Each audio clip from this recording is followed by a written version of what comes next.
Man nav bail no pasaules gala. Kāpēc man jābaidās? Nu, tāpēc nav. Jā. Es negribētu, lai tas notiek manā dzīvē.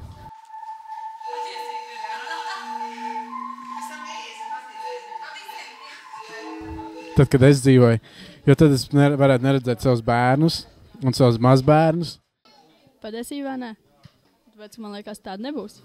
Nav bail, jo es domāju, ka tā kā tāds būs, nu tad būs.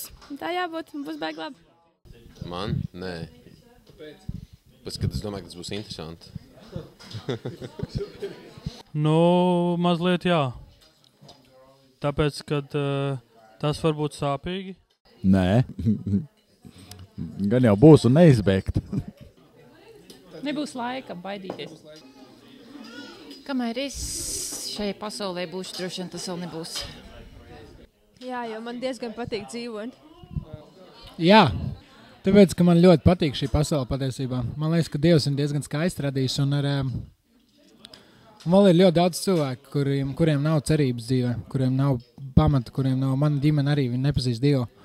Un, ja pasaule beidzās, tad viņiem vairs nebūs iespēja to izdarīt. Un tā. Nē. Jo man ir metro. Jo man ir Jēzus, un tad es Jēzus redzēšu. Man nav ko baidīties. No. Well, there's nothing I can do about it. So it's coming.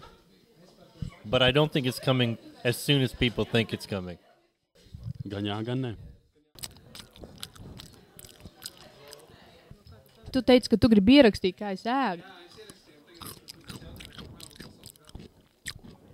Bišķiņi ir. Tāpēc, ka es nezinu, kā kas būs. Diemžēl nē. Jo es zinu, ka es līdz pasaules galam nenodzīvošu. Vidējais cilvēks dzīvo vīrieši 70 gadi. Un pasaules gala sola pēc 50 gadiem. Nē. Nebaidos un visu. Drusciņi ir. Un tā man bail. Nu, vairāk man bail no tā, kas varbūt pirms tam būs kaut kādi pārbaudījumi lieli un tā. Nu, es tā šobrīd nejūtos un tiem gatavi.